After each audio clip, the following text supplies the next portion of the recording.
as in rural travel and food. I welcome you all to Batanes. Batanes offers unique type of refuge, peace, and quiet, and a taste of back to basics lifestyle. But before we begin our tour, please be reminded of safety protocols, precautions, so that this trip will be highly safe and enjoyable. You just have to remember the word SUBO. SUBO stands for synchronize your time to my time so that no one will left behind. Second is you, for understand. If you hear me whistle once like this, that is the time that tourists, you are ready to roam around the place. And when you hear me whistle twice like this and raise the flag like this, it is time to head back to our bus because we are going to our next destination. Third is G for groups. You have to practice body-body system so that no one will get lost during our trip. And next is backpack. We got you covered. We got all you need from first aid kit, toiletries, and alcohol for everyone's safety. And last for all, observe, embrace the nature has in the store for us, not by doing harmful, because it could travel through these no trace behind. I am so excited, tourists, to start our trip, and I know also that all of you are excited. But before we proceed, let's do the head count first. 1, 2, 3, 48. Perfect. So before we proceed to our first destination, we have to go first to your hotel, which is the Bernardo's Landia Hotel, to drop by all the luggages.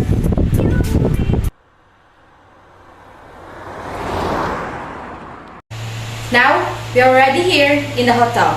We just have to drop all the luggages and bring all the necessities that we need in our trip. So now, we are going to our first destination, which is the Mount Carmel Chapel. But before we proceed, we have to head back to our bus, and it takes about 10 minutes drive away. So welcome to our first destination, which is the Mount Carmel Chapel, also known as Tukun Church. Was first established on May 3, 2008 in Sitio Tukon, Barangay Canarian, Batanes. It adopted the design of a traditional Tibetan house made of stone walls, making it the only chapel embodying such design. Okay, tourists, you have 30 minutes to enjoy and pray in this church and to take some pictures.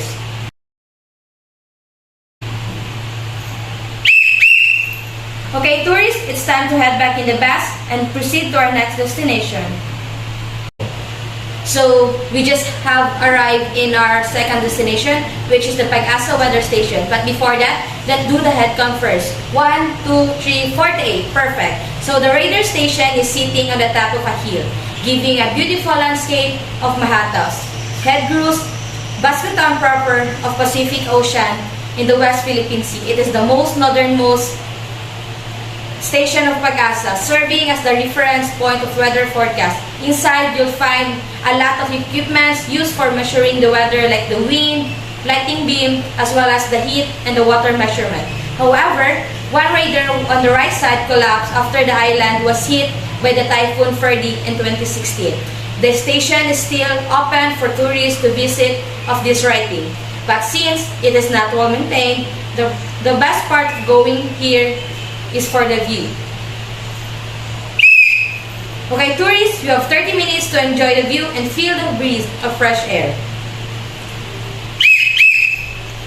Okay, tourists, we have to head back to our bus and proceed to our next destination. Go. So, okay, tourists, welcome to our third destination, which is the Fundación Pasita. It is one of the famous resorts here in idyllic town of Basco. The lodge features magnificent wonders of Batanes and pictures landscape gardens that will surely loved by everybody. It provides a guest very enticing and romantic lodging.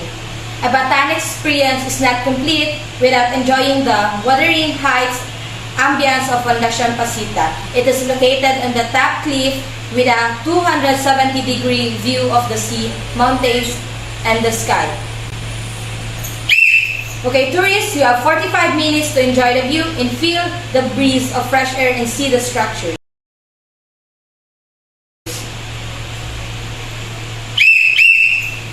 Okay, tourists, it's time to head back in the bus and proceed to our next destination. So, okay, welcome to our fourth destination, the Boulder Beach, Valugan.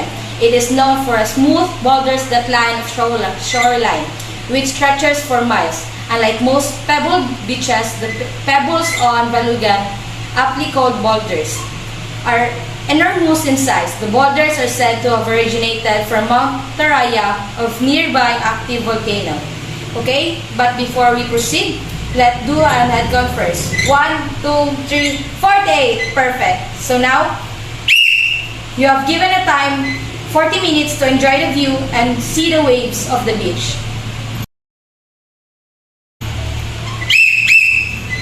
Okay, tourists, it's time to head back in the bus and proceed to our next destination. Go. Welcome to our fifth destination, the Vayang Rolling Hills. The place is called Vayang. The slopes of the rolling hills rise and dive gently, forming the crumpled terrain that is covered by grass. A food and rest sanctuary for cows, goats, and water buffaloes. Embracing the splashes from the West Philippine Sea or South China Sea, Vayang Rolling Hills overlooks Kadipan, the boulder-filled western coast of Batanes Island. Okay, tourists, you have 30 minutes to enjoy the view, but for safety reminders to take that you have to take good care of yourself because it is a rolling hill, so please be guided about the kids to avoid incidents.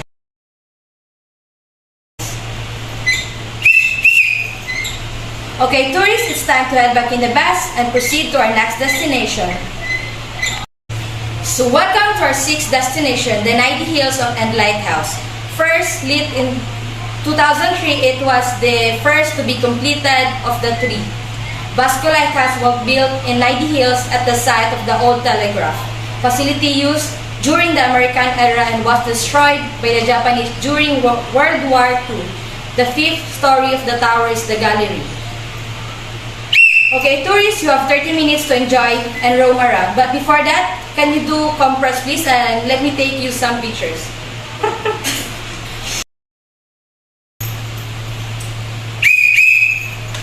Okay, tourists, it's time to head back in the bus and proceed to our next destination. So welcome to our seventh destination, the Bunker Cafe. Okay, tourists, enjoy the food. So okay, tourists, I guess we are all done eating. How was the food and how was the experience? Are all full? Okay, very good. Now it's time to get back to the bus and proceed to our next destination. Go. So welcome to our day 8 destination, which is the Santo Domingo Church in Basco. The cathedral is living a historical structure as it also survived the Filipino and American War from 1899 to 1902, as well as the World War II from 1939 to 1945. Years later, Batanes was struck by an intensity 7 earthquake in 2000, making the bell of crucifix collapse and totally ruined. But first, let's do an head count first before you roam around the place. 1, 2, 3, 48. Perfect. Okay, tourists, you have 30 minutes to enjoy the place and pray and take some pictures.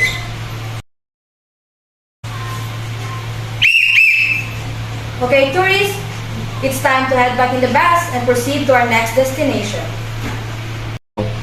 Okay, tourists, I guess all of you are hungry, am I right? Okay, so now it's time to eat dinner in Cafe Ducon Diner. Okay, tourists, how was the food? How was the experience? Did enjoy the food? Okay, I guess.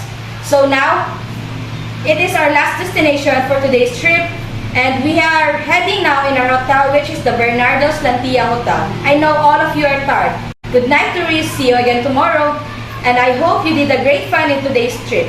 But before, I would like to give some reminders for tomorrow's trip. Is we are going to the beach, and make sure that you bring all your necessities like you need in swimming, like sunblock and your swimsuits for Instagrammable pictures.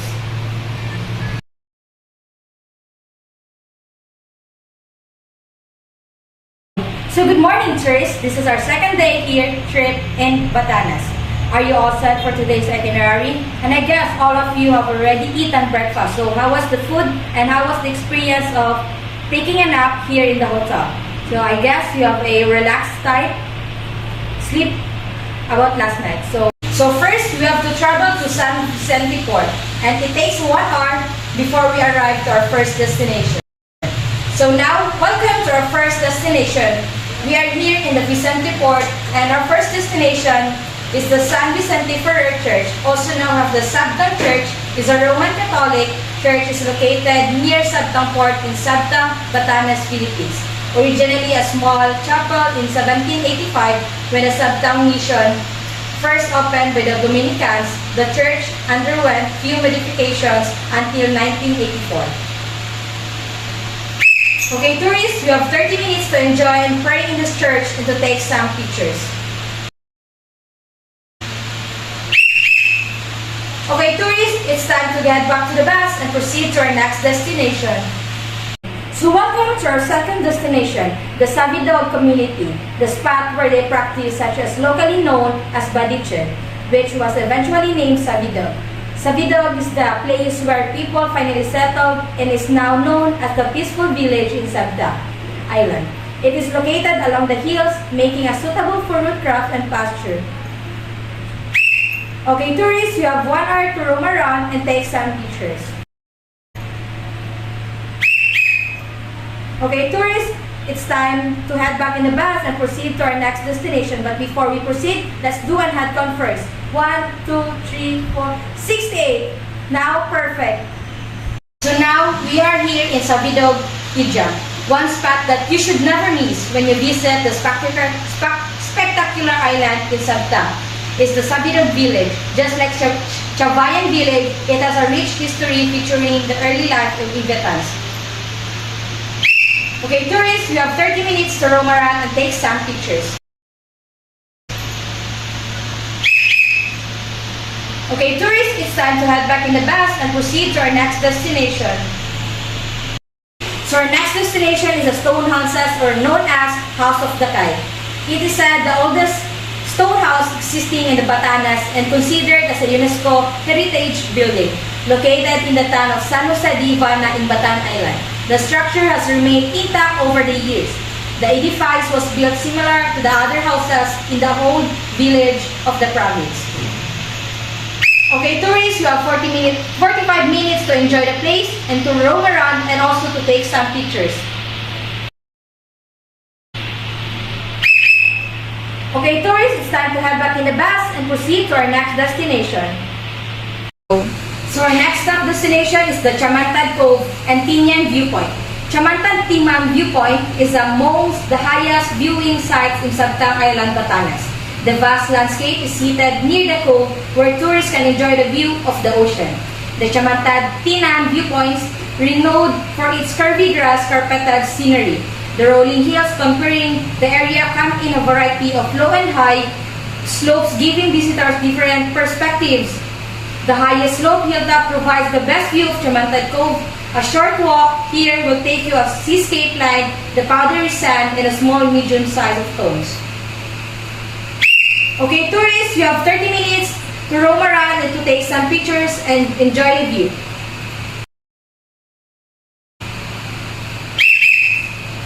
Okay, tourists, it's time to head back in the bus and proceed to our next destination.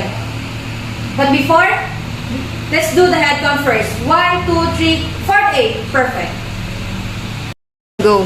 So on to our next destination. Our next destination is the Chavayan Community Vernacular Houses. Chavayan Village is one of the smallest villages in Sabtang Island in Batanes. The village was situated between the mountain ridges and the open sea, which helped make farming, fishing, the primary source of livelihood for the locals. Okay, tourists, you have 30 minutes to enjoy and roam around and also to take some pictures.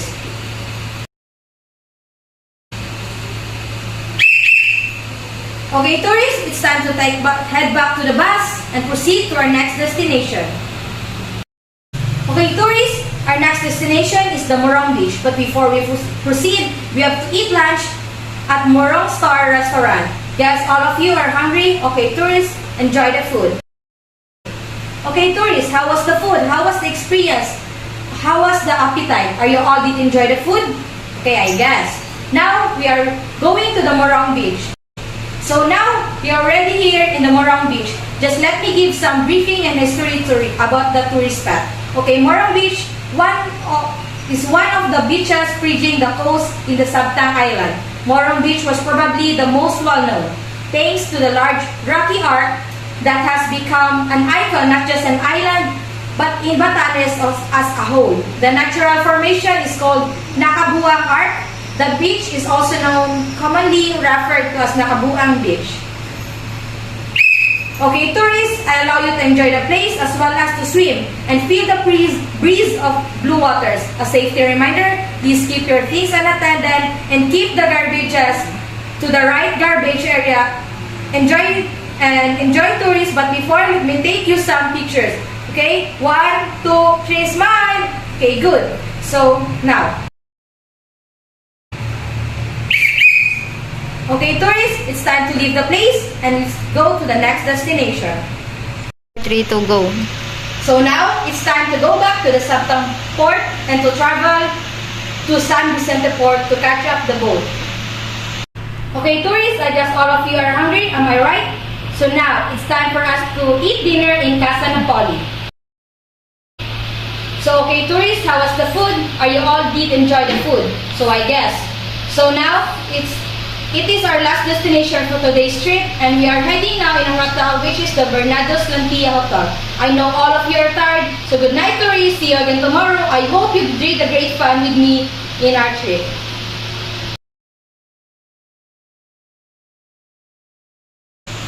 So good morning tourists, it is our day trip here in Batanes. Are you all set for today's itinerary? And I guess all of you have already eaten breakfast, so how was the food? So I guess you all did enjoy. So now, our first destination is the Chawa View Deck. Chawa View Deck is one of the South Batan Island top part in Batanes. The view deck was designed overlooking the West Philippine Sea on a mountainside between the town of Basco and Makata. Okay, tourists, you have 1 hour and 30 minutes to enjoy the view, and for safety reminders, please take good care of yourself, and because it is a rolling hills, please guide all the kids and also ourselves to avoid any accidents. Okay, tourists, it's time to head back in the bus and proceed to our next destination. So our next destination is the Mahato here. Mahato Pier was the shelter port in Batanes.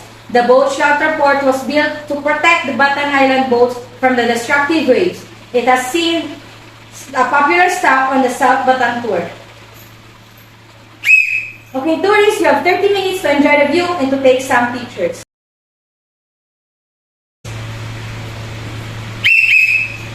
Okay, tourists, it's time to head back in the bus and proceed to our next destination. But before we proceed, let's do a head count first. 1, 2, 3, 4, 48. Perfect. So our next destination is the San Jose Borromeo Church. Now, we have already arrived here. Now, San Jose Borromeo Church or Charles Borromeo Mahato Church is formerly known as San Carlos Borromeo Church. It is administered by Dominican order, as are the other churches in Batanes. The church was constructed in 1787. Over the ages, it has been renovated several times. Okay, tourists, it's time to roam the place and pray and to take some pictures. Okay, tourists, it's time to head back in the bus and proceed to our next destination. So now, we just have arrived in a fountain of youth. The natural spring pool overlooks the beach and the scenic Mount Iraya, making it a place of relaxation, solace for locals and travelers. Okay, tourists, you have 30 minutes to roam around and enjoy the place and to take some pictures. Okay, tourists, it's time to head back in the bus and proceed to our next destination, and we're going to Raku A. Payaman, or also known as Marlboro County. Marlboro. Hello. So now, we just have arrived in Raku A. Payaman, also known as Marlboro County. When you say Batanes, Marlboro Hills always comes up in everyone's mind. It is the iconic hills and ocean view in Batanes. Raku A. Payaman is the real name of the area. However, the tourist spots known as Marlboro Hills because one of the tourists, it looks like the Marlboro Country. From that day, Raku A. Payaman, also known as a Marlboro Hills. So, okay, tourists, you have 30 minutes to enjoy the view and to take some pictures. But before that, compress all please. Then, let me take you some pictures. 1, 2, 3. Okay. Okay, tourists, it's time to head back in the bus and proceed to our next destination. So, okay, tourists, I guess we all are hungry and now it's time to eat lunch in Marconin's Batanes restaurant. So, let us take you to a dining experience that you will never forget. It will surely impress your palate and live nightly entertainment to further tickle your senses with great food. So, okay, tourists, how was the food? Are you all did enjoy the food and how was the ambience and how was the food? So now, we just have arrived in the Imnajmu Church. It's one of the favorite church here in Batanes. It is the exterior is made out of rocks, which is made look like the houses of Batanes. Then, if you look at the church from outside, it has hill in the background. Okay, tourists, you have 1 hour to roam around and to take some pictures. Okay, tourists, it's time to head back in the bus and to proceed to our next destination, which is the Old Naval Base. So now, we just have arrived in the Old Naval Base, or the former Loran Station was built in 1953 as a navigational facility that provided an accurate system for defense operations of the U.S. Coast Guard during World War II. The Philippine Coast Guard ran it until the December 31, 1971. Okay, tourists, you have 30 minutes to roam around the place and enjoy, and also to take some pictures. Okay, tourists, it's time to head back in the bus and proceed to our next destination. So now, this is our next destination, which is the Alapad Hill. Alapad Hill is the rock formation of the magnificent tourist destinations in Batan Island. It is a favorite among tourists because it offers a picturesque view of the Pacific Ocean. The hills offer great scenery, curvy hill with a rock formation. Will amaze the tourists. Before reaching the destination, one will totally enjoy the most scenic road, Batan Island, which the Imnajmu Road cliffs. Okay, tourists, you have 30 minutes to enjoy the view and to take some pictures.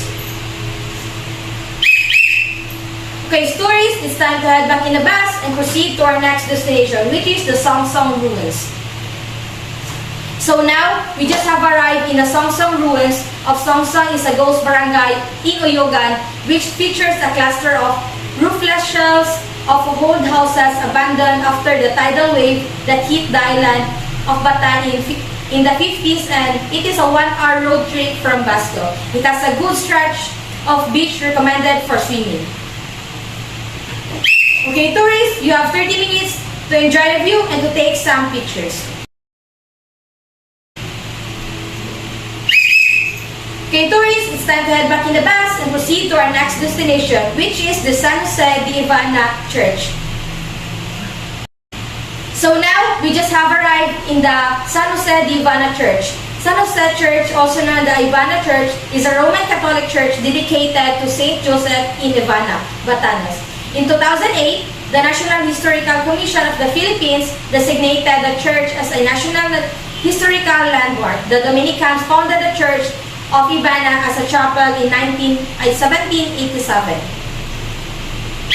Okay, tourists, you have 30 minutes to roam around and enjoy the place and also to take some pictures. Okay, tourists, it's time to head back in the bus and proceed to our next destination, which is the anesthesia. So now, we just have arrived in the anesthesia. It is quite simple. You may buy coffee and cookies, among other snacks available in the shop. As you please list on all them in the logbook, but you have to be honest and pay the exact amount of your total. The coffee shop is owned by the Ivatan couple, which is Jose and Elena Gabilo. Okay, tourists, you have 1 hour to enjoy the concept of coffee shop and to buy goods and also to drink some coffee and to take some pictures for documentation. Okay, tourists, it's time to head back in the bus and proceed to our next destination, which is the Allegra Coffee. But before we arrive there, we should travel for about 1 hour before we can arrive. Go. Okay, now tourists, we just have arrived in Allegra Coffee. Now it's time to eat dinner. Allegra Coffee, I guess all of us are hungry. Let us take you a dining experience you will never forget, that you will surely impress the palate and live lively entertainment to further tickle your senses with a great food.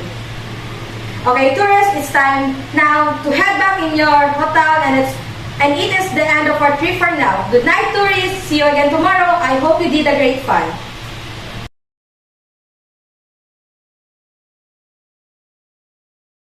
So now, we are heading in Pascon International Airport for departure. But before that, I would like to say, sad to say that this is our last trip here in Batanes. I would like to thank you all, my dear tourists, and I hope that you did a great experience while staying here in Batanes.